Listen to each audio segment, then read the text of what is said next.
میں گھر کا تھا، ٹھیک ہے، تو کنت فی البیت، سامنے والے کو شک ہے، ہو سکتا ہے گھر میں نہ ہو، تو جواب دینے والا اس کے شک و شبہات کو سمجھتے ہوئے وہ تاکیدی جملہ لائے گا، بے شک انی کنت فی البیت، مانتی میں واقعی گھر میں تھا، واقعی گھر میں تھا. میں واقعی گھر میں تھا، ثابت کرتے ہیں، ٹھیک ہے. اب قرآن کی آیت ہے، ان قرآن نے یہ نہیں کہا اصلہ کا شاہد، یہ نہیں کہا، کیا کہا؟ ارسلنا اصلہ کا شاہد. سمجھ آ رہی بات؟ کیا کہا قرآن؟ انا اصلہ کا شاہد، واقعی ہم نے بھیجا، بے شک کسی اور نے نہیں بھیجا. یہ نبی جھوٹا نہیں ہے، یہ سچا نبی ہے. بے شک سامنے والے کے شک و شبہات کو پہلے دور کر دیا. کیا کر دیا؟ دور کر دیا. شک و شبہات کو تو پہلے ہی دور کر دیا. واقعی سچے نبی کے لیے کیا کیا ہے؟ انا ارسلنا کا شاہد، واقعی ہم نے بھیجا، اور بھیجا صرف جو ہے عام نبی نہیں ہے. کیا نہیں کیا ہے؟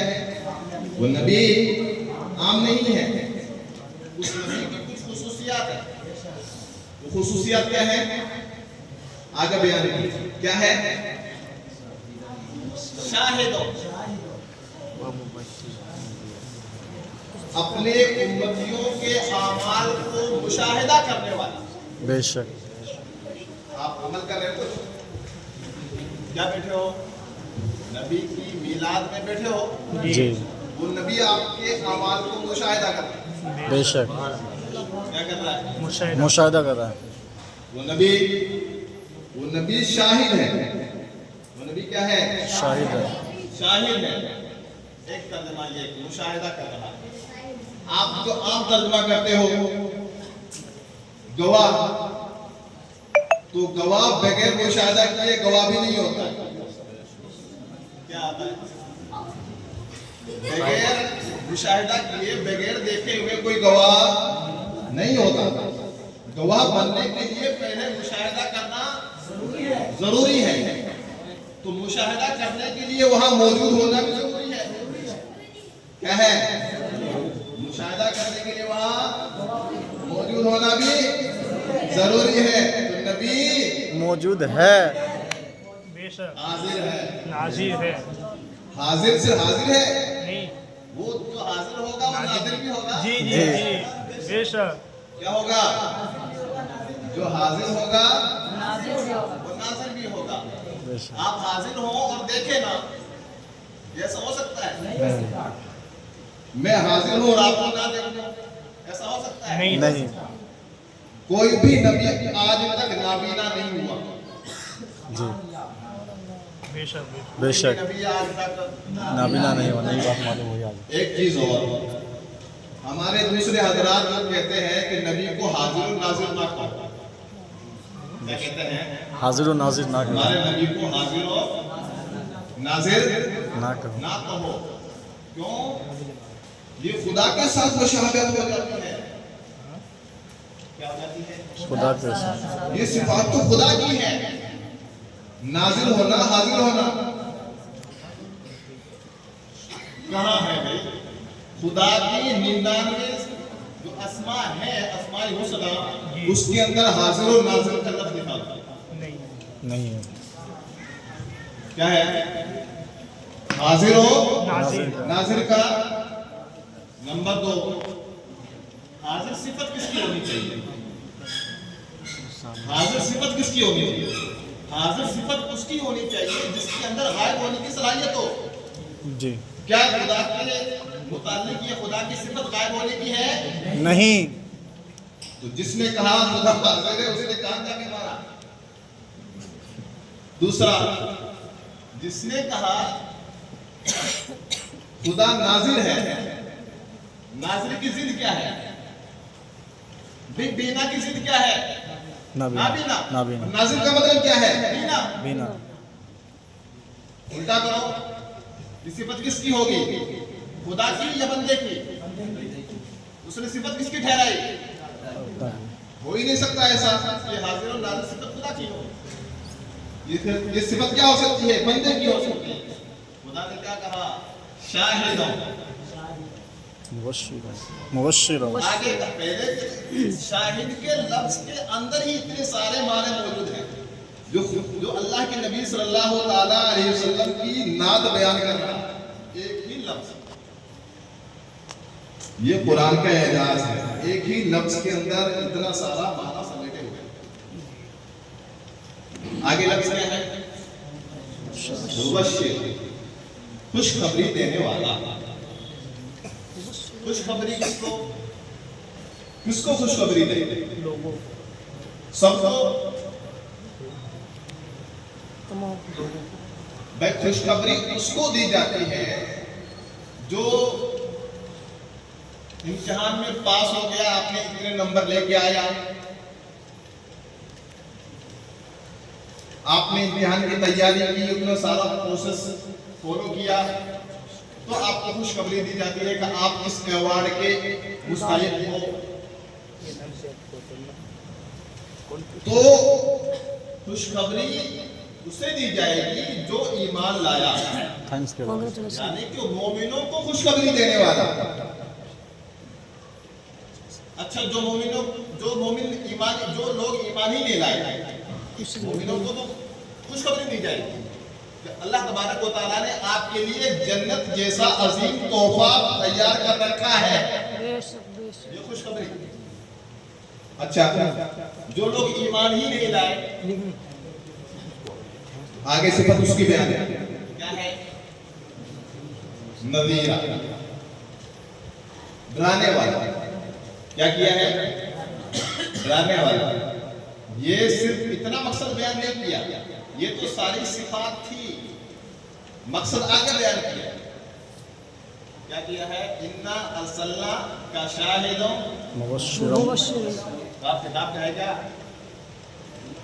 میں نے جو آیت پڑھی ہے آپ کتاب کا ہے اس میں؟ ہاں، شاہدوں مبشروں و نذیرا. آگے کیا ہے؟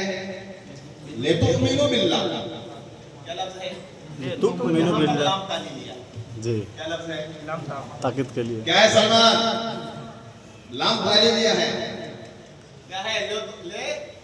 تؤمنوا باللہ، تاکہ تم ایمان لاؤ. کیا کہا؟ تاکہ تم ایمان لاؤ. یہاں مقصد کو بیان کیا گیا. نبی کو بھیجا کیوں؟ تاکہ تم ایمان لاؤ. کس پر؟ اللہ. لتؤمنوا باللہ. باللہ ورسول. اللہ اور اس کے رسول. ایک مقصد. دوسرا مقصد کیا ہے؟ وَتُعَزِّرُوهُ وَتُوَقِّرُوهُ. سبح. کیا کرو؟ اس کی عزت کرو اور اس کی توقیر کرو. بے شک. دوسرا مقصد. تیسرا مقصد وَتُسَبِّحُوهُ. اس کی صبح شام تسبیح. پہلے ایمان کو ذکر کیا. پہلے کیا کیا؟ ایمان کو ذکر کیا. لاسٹ میں تسبیح کو ذکر کیا. کیا کہہ رہا ہوں؟ تسبیح کو. پہلے مقصد جب بیان کیا تو پہلا کیا کیا؟ ایمان کو ذکر کیا. لاسٹ میں تسبیح کو ذکر کیا. بیچ میں نبی کی تعظیم و توقیر کو ذکر کیا. آپ ایمان لے آؤ، نبی کی تعظیم و توقیر نہ کرو تو آپ کا ایمان بیکار. کیا کیا؟ ایمان لے آؤ، تعظیم و توقیر نہ کرو، آپ کا ایمان قابل قبول نہیں. بہت سارے راہ گھوم رہے ہیں، خدا پر ایمان نہیں ہے. کیا کر رہے ہیں؟ پہاڑوں میں اپنا سر مار رہے ہیں. نبی پر ایمان نہیں رکھتے، اس کی تعظیم و توقیر نہیں کرتے، کوئی فائدہ نہیں. سمجھ آ رہی؟ اگر وہ نبی کی تعظیم و توقیر نہیں کرتا اور وہ عبادتیں خوب کرتا ہے، تصبیح وسیلہ پر خوب عمل کرتا ہے. لیکن جو بیچ والا جو جز کو چھوڑ دیا اس نے، اس بیچ والے جز کو چھوڑ دینے کی وجہ سے اس کا کام کیا ہے؟ عبادت کام کی نہیں ہے. اس کی عبادت کیا ہے؟ کام کے نہیں. عبادت کام کی نہیں ہے. سمجھ آ رہی ہے؟ تو پہلے ایمان. ذکر کیا ایمان کو. پہلے کیا کرنا ہے؟ ایمان لانا. پہلے کیا کرنا ہے؟ ایمان لا. ایمان لانا. پھر کیا ہے؟ ایمان کے ساتھ نبی الرسول. پر بھی ایمان لانا ہے. اللہ پر ایمان کے ساتھ نبی پر بھی ایمان لانا ہے. اس کے ساتھ اس نبی کی تعظیم و توقیر کرنی ہے. بے شک. اس نبی کی تعظیم. تعظیم و توقیر کرنی ہے. پھر کیا کرنا ہے؟ خدا کی تسبیح و تحلیل کرنی ہے. خدا کی کیا کرنی ہے؟ تسبیح و تحلیل. تسبیح و تحلیل کرنی ہے.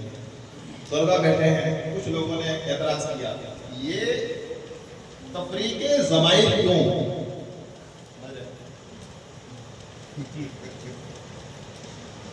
یعنی کہ ایک جگہ آپ نے نبی کو مراد لے لیا، دوسری جگہ آپ نے خدا کو مراد لے لیا. ایسے تفریق ضمائر کیوں؟ آپ توقیروں کے اندر آپ نے نبی کی ذات کو مراد لے لیا ہے تو آگے تو سب ہو لیدہ کے اندر بھی آپ نبی کی مراد لے لیتے. اگر آگے آپ نے، اگر پیچھے آپ نے خدا کی ذات کو مراد لے لیا ہے تو اسی کے آگے خدا کی ذات کو مراد لے لیتے. اس کا جواب یہ دیا گیا کہ جہاں پر التباس ضمائر ہو وہاں ناجائز ہے یہ تفریق ضمائر. جہاں التباس ضمائر نہ ہو وہاں یہ جائز ہوتا ہے. بے شک. بے شک. سمجھ آ رہی ہے؟ ہاں. تو کیا بیان کیا؟ نبی کی تعظیم و توقیر لازم ہے. اب کیا کریں گے؟ صبح جلوس نکالیں. کیا کریں گے؟ کیا کریں گے؟ جلوس نکالیں. کس کے لیے؟ نبی کے لیے. نبی پاک صلی اللہ علیہ وسلم کے احترام کے لیے، تعظیم کے لیے، توقیر کے لیے، ان کی شانیں دکھانے کے لیے اور ان کی شانوں سے اپنے آپ کو مستفیض کرنے کے لیے. ٹھیک ہے؟ کہاں لکھا ہے؟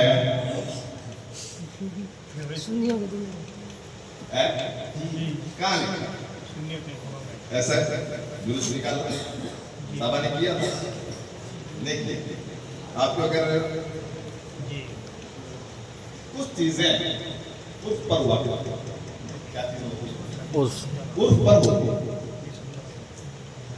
نبی کے زمانے میں جوتیاں مسجدوں میں لے جاتے ہیں.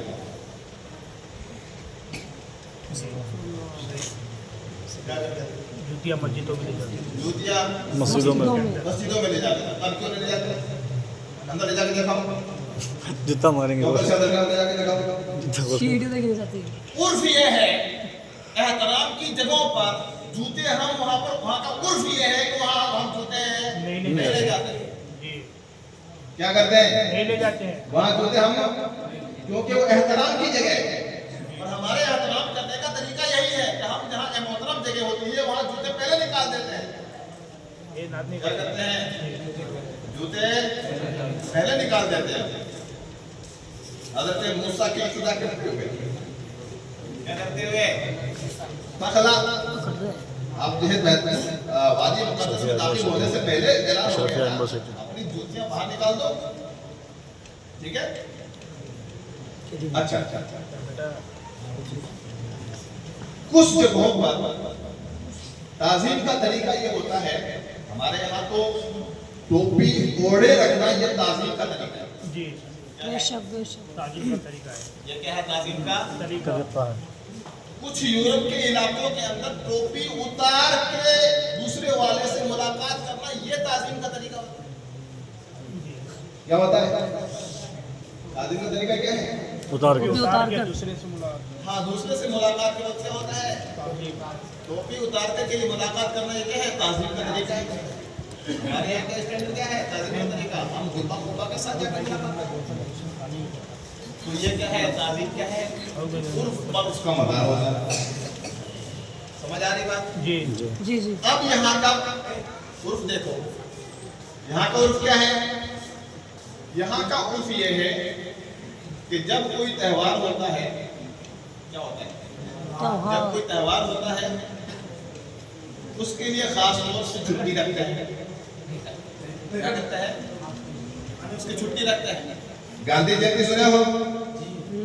کیا ہوتا ہے وہ؟ میں لفظ کو استعمال نہیں کرنا چاہتا، وہ اصل میں کیا ہوتا ہے؟ گاندھی کی میلاد ہوتی ہے. صحیح ہے صحیح. مجھے نہیں کہنا چاہیے نازل والا لفظ. سمجھ آ رہی بات؟ ہاں، یہ امبیڈکر جینتی پتہ نہیں کون سی جینتی بنا رہے ہو. یہاں کا عرف یہ ہے کہ یہاں میلاد منایا جائے. یہاں ہمارے اسلام کی خصوصیت نہیں ہے، بلکہ دوسرے مذاہب والے بھی یہ طریقہ اپناتے ہیں. میلاد منانا دوسرے یہاں کی بھی رائج ہے. ہم نے اگر اس کو اپنایا اس کے مطابق تو کیا کریں؟ سمجھ آ رہی ہے؟ ہم نے تعظیم کا طریقہ یہ اپنایا. اگر اسلام کے خلاف ہو تو بتا دو کہ یہ حرام ہے، چھوڑ دیں گے. سمجھ آ رہی بات؟